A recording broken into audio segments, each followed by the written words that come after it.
Hello, good morning everybody. कल अजीत सिंह जी ने post share की थी मेरे चैनल के बारे में, तो काफ़ी बच्चे काफ़ी लोग जुड़े हैं।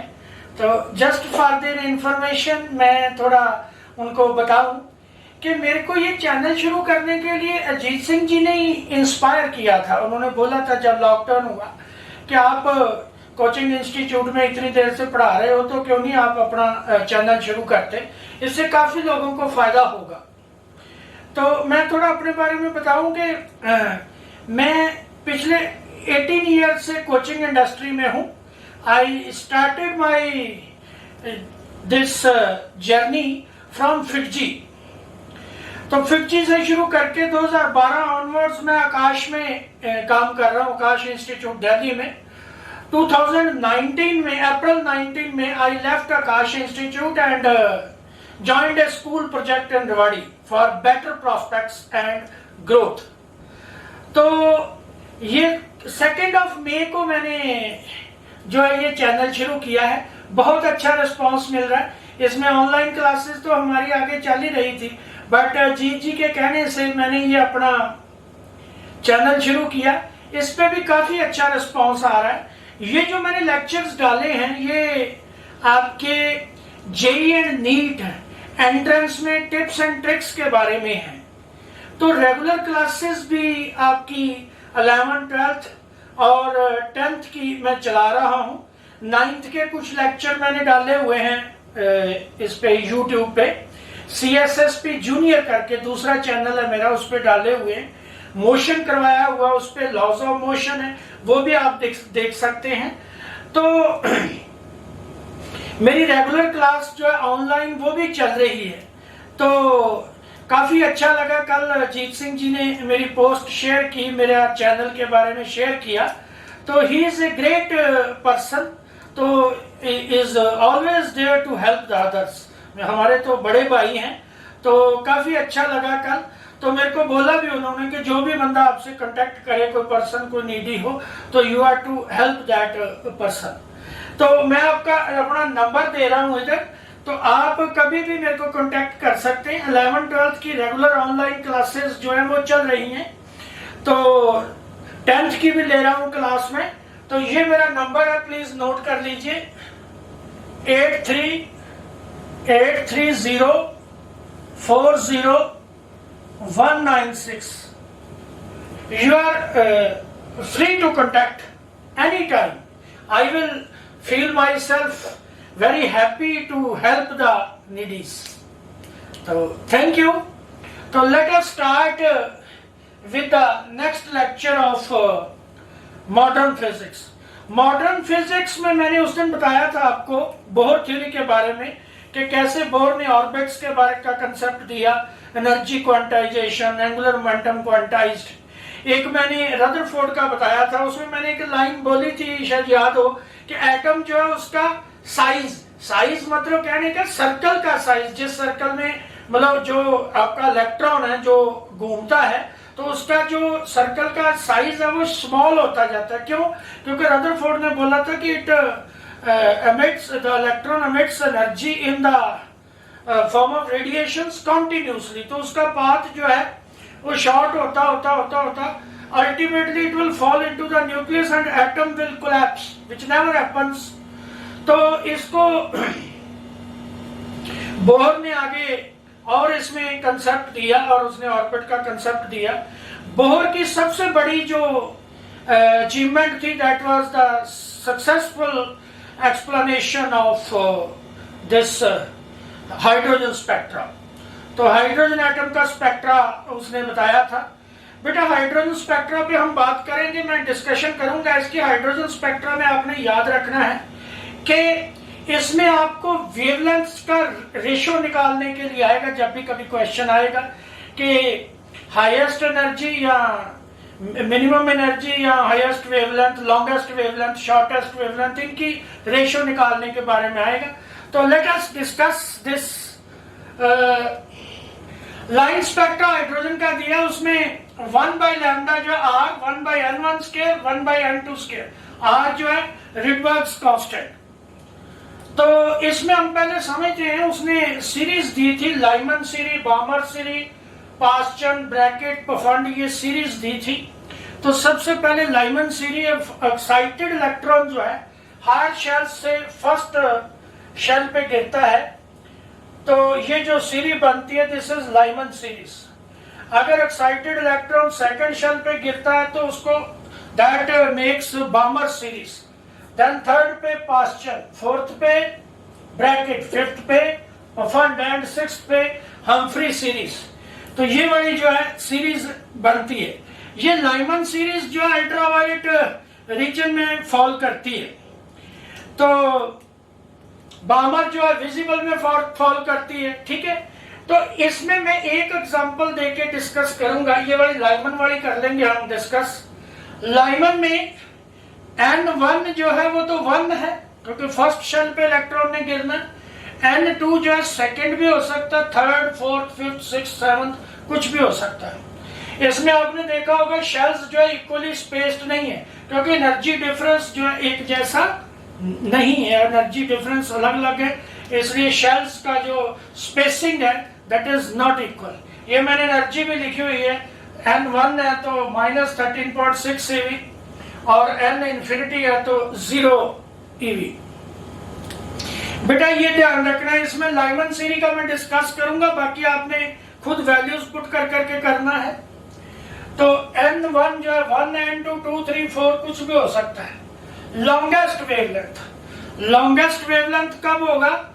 जब एनर्जी जो है वो मिनिमम, मतलब एनर्जी क्या is equal to h nu, frequency minimum.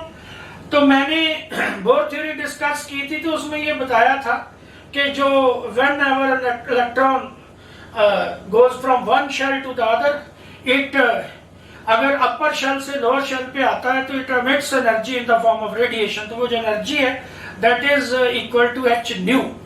तो जितना ये शेल्स का डिफरेंस ज्यादा होगा उतनी एनर्जी ज्यादा होगी। तो हमने क्या पहला क्या है, लॉन्गेस्ट वेवलेंथ। लॉन्गेस्ट वेवलेंथ का मतलब एनर्जी जो है वो क्या है, मिनिमम, क्योंकि वेवलेंथ एंड फ्रीक्वेंसी जो है दे आर ऑपोजिटली डायरेक्टेड।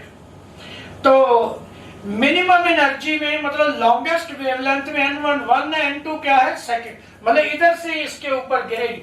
जो पास वाली बिल्कुल शेल है जब उससे इलेक्ट्रॉन फर्स्ट पे गिरेगा, सेकंड से फर्स्ट पे गिरेगा, तो जो एनर्जी है वो मिनिमम होगी और वेवलेंथ जो है वो लॉन्गेस्ट होगी। तो इससे लैम्डा जो है आपका लॉन्गेस्ट जो है वो कितना आ जाता है जी, 1/L जो है 1/λ है 3/4R, और लैम्डा L जो है वो कितना आ गया जी आपका 4/3R। Shortest wavelength, shortest wavelength में बेटा एनर्जी जो है वो क्या होनी चाहिए, मैक्सिमम, तभी हाईली फ्रीक्वेंट होगी ना। तो उसके लिए जो अपर शेल है मतलब N2 है that should be infinity and N1 जो है वो क्या होगा 1 होगा। तो उस केस में 1/λs मतलब लैम्डा शॉर्टेस्ट जो है वो कितनी आगे आगे, और लैम्डा जो है 1/R। आपको क्वेश्चन आएगा इनका रेशो निकालने के लिए, longest wavelength and shortest wavelength जो है लाइमन का आ सकता है, बामर का आ सकता है, पास्चन का आ सकता है, ब्रैकेट का आ सकता है, पिफंड का आ सकता है। तो ये आपने घर से अच्छी तरह करना है, इसकी अपनी प्रैक्टिस करनी है सारी। मान लो मैं एक एग्जांपल दे देता हूं, मान लो बामर की बात करते हो तो बामर के लिए N1 कितना होगा 2, बामर के लिए N1 कितना है 2। अगर लॉन्गेस्ट वेवलेंथ है तो N2 कितना आ जाएगा 3, अगर शॉर्टेस्ट वेवलेंथ है तो N2 कितना आ जाएगा इन्फिनिटी। ये चीजें याद रखनी और इनकी रेशो निकाल के जरूर देखनी कि उस टाइम आपको रेशो ना निकालनी पड़े जब एग्जाम में आए, सीधा आप वैल्यू आपको पता हो and you can put it.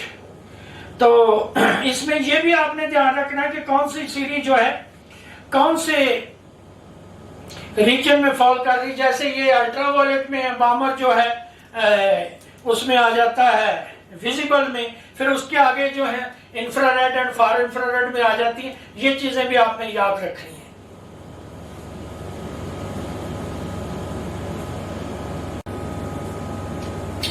हाँ जी, अब मैथमेटिकल एनालिसिस करेंगे बोहर थ्योरी का। बोहर में हमने कहा था कि इलेक्ट्रॉन जो है वो न्यूक्लियस के अराउंड रिवॉल्व करता है।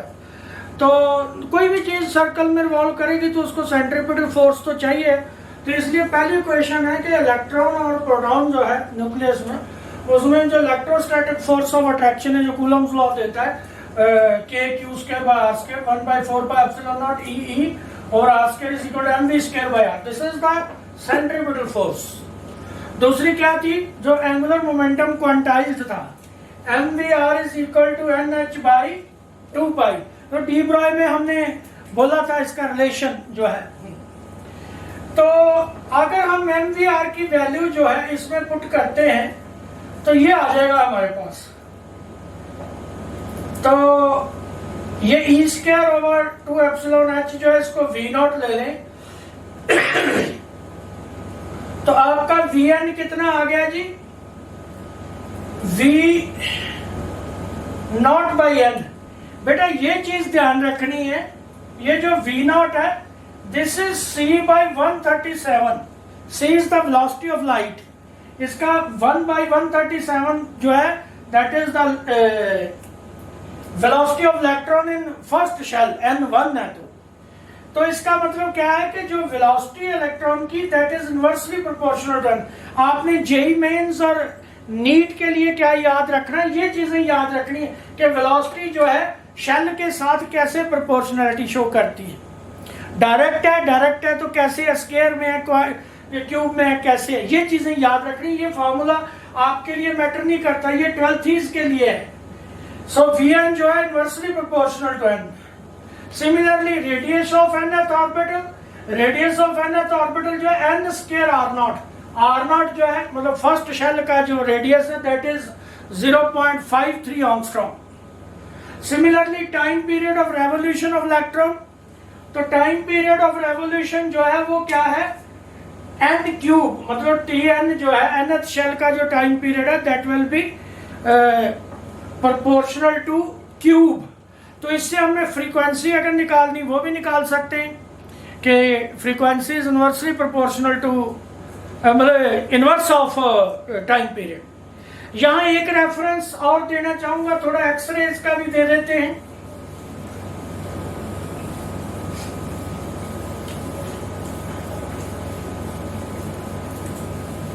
बेटा इस चैप्टर में आपने देखना प्रीवियस ईयर जितने हैं सारे आपने क्वेश्चंस करने हैं। तो जैसे व्हाट्सएप पे बच्चे मेरे पे पूछते हैं क्वेश्चन, काफी रोज बच्चे पूछते रहते हैं। तो आप मतलब जिस चीज को दिक्कत हो, ये मॉडर्न में ये पक्का अपना असूल बना लो कि सारे क्वेश्चन पूछने। प्रीवियस ईयर क्वेश्चंस जो है वो रिपीट होते हैं, तो मॉडर्न को बहुत सीरियसली लेना है आपने if you want to succeed. तो ये बहुत इंपॉर्टेंट टॉपिक है। तो इसमें मैं थोड़ा एक्सरेज का बता दूं आपको। तो एक्सरेज क्या है कि ये fast moving beam of electrons जो है when it is stopped by some metal of higher atomic mass, तो क्या होता है इलेक्ट्रॉन्स को स्टॉप करती है, तो वो जो एनर्जी है that is released in the form of X rays. तो ये जो एक्सरेज होती हैं they give rise to continuous spectrum. कई बार जो है ये बीम ऑफ इलेक्ट्रॉन्स इतनी एनर्जेटिक होती है कि ये एटम्स में से इलेक्ट्रॉन जो है एमिट करती है, मतलब सेकेंडरी एमिशन जिसको बोलते हैं आप। तो के शेल से, एल शेल से, जौन सी शेल में से बनेगा वो सीरीज बन जाएगी, के सीरीज बन जाएगी, के अल्फा बीटा गामा, ठीक है, एल अल्फा बीटा गामा। तो ये एक सीरीज बन जाएगी। ये जो है इसको हम बोलेंगे कैरेक्टरिस्टिक स्पेक्ट्रम। ये जो कैरेक्टरिस्टिक स्पेक्ट्रम होता है ये एलिमेंट का कैरेक्टरिस्टिक होता है, राइट। तो हमें जो है एक्सरे जो स्टडी करते हुए दो तरह का स्पेक्ट्रम मिलता है। कॉन्टिन्यूअस जो फास्ट मूविंग बीम जो इलेक्ट्रॉन की जब उसको स्टॉप होते हैं किसी हाई एटॉमिक मास के एलिमेंट के साथ तो वो रिलीज होती है। तो जब ये जो सेकेंडरी एमिशन कॉज करते हैं तो तब जो है कैरेक्टरिस्टिक स्पेक्ट्रा जो है रेज होता है। तो दो तरह का स्पेक्ट्रा एक्स रेज में हम पढ़ते हैं, कॉन्टिन्यूस, एक कैरेक्टरिस्टिक। तो इसमें जब हम एक्स रेज का पढ़ते हैं तो उसमें याद रखना है एक्स रेज भी हमारे पास दो तरह की होती हैं। एक soft X rays. Soft X rays क्या होती हैं कि जिनका वेवलेंथ जो है 4 एंगस्ट्रॉम के नियर अबाउट, एनर्जी लो होती है उनकी। सॉफ्ट का ये मतलब नहीं है कि वो देखने में सॉफ्ट होती, नो, एनर्जी कम होती है, वेवलेंथ ज्यादा, 4 एंगस्ट्रॉम। तो जो हार्ड एक्स रेज होती हैं, हार्ड एक्स रे जो है उसमें क्या है कि उनकी वेवलेंथ जो है 1 एंगस्ट्रॉम होती है के आसपास, तो उनकी एनर्जी जो है वो क्या होती है, ज्यादा होती है। तो इसमें एक आप पढ़ते हैं मोजलेस लॉ। मोजले जो है उसने क्या कहा था कि रूट ऑफ फ्रीक्वेंसी जो है, रूट ऑफ फ्रीक्वेंसी जो है that is directly proportional to the atomic number. आप मॉडर्न पीरियोडिक लॉ पढ़ते हो ना कि properties of the elements are periodic function of their atomic numbers. तो ये मोजले लॉ से ही उसने लिया है, मेंडलीव ने, ये जो पीरियोडिक टेबल बनाया हुआ है। तो ये जो है आपने ये याद रखना एक्सरेज के बारे में, ठीक है। तो ग्राफ जो है रूट ऑफ फ्रीक्वेंसी एंड ये जो जेड है अपना एटॉमिक नंबर जो है, इसमें जो ये फ्रीक्वेंसी किसकी है, स्पेक्ट्रा की। स्पेक्ट्रा में जो फ्रीक्वेंसीज आपको देखेंगी तो वो उसका अगर कोई ग्राफ पूछे तो that will be a straight line. हाँ जी, ये देखो एक क्वेश्चन है कि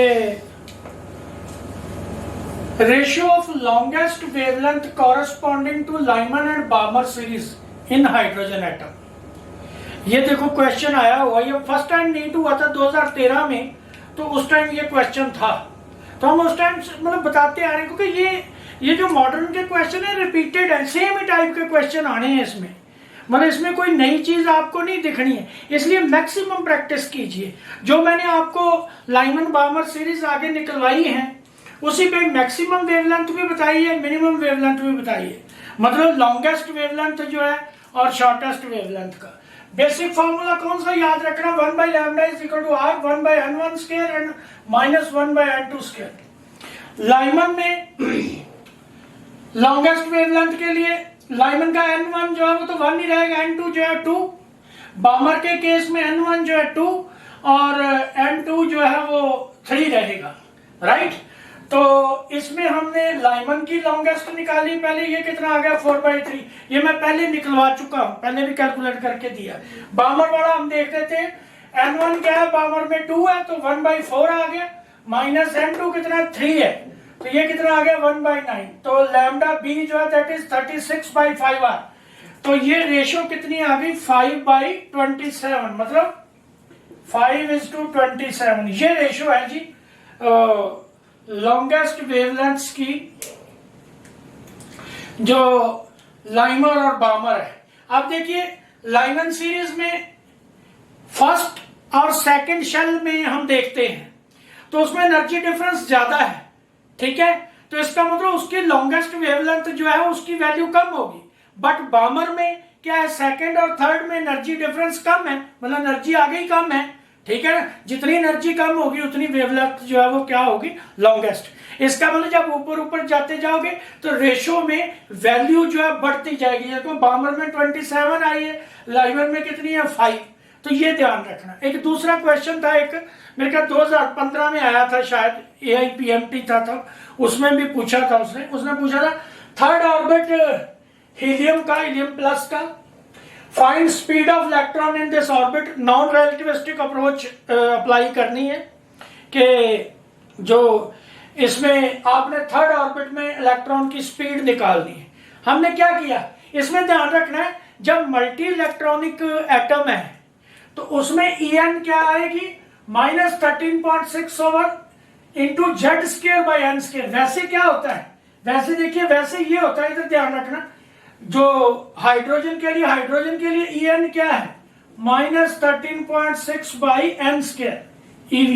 बट मल्टी इलेक्ट्रॉनिक जो है उनमें क्या आएगा जेड स्क्वायर मल्टी, जेड क्या है एटॉमिक नंबर, इसमें हम E3 निकाल लिया। तो बोर थ्योरी मॉडल में हम क्या कहते हैं, E3 जो है किस में बराबर, माइनस काइनेटिक एनर्जी इसकी 1/2mv²। तो ये दोनों सेम ही है, तो इनको हमने क्या कर लिया, कंपेयर कर लिया। मास इलेक्ट्रॉन का क्या लिया, 9 × 10⁻31। ये क्वेश्चन आया हुआ इसलिए कैलकुलेशंस कर करके देख रही, सिंपल कैलकुलेशंस है। 31 19 माइनस का यहाँ अप्रोक्सीमेट जो है आपने लेनी है जो कैलकुलेशन है। तो ये हमारे 2-3 क्वेश्चन मैंने करवाए हैं इस पे एटम पे।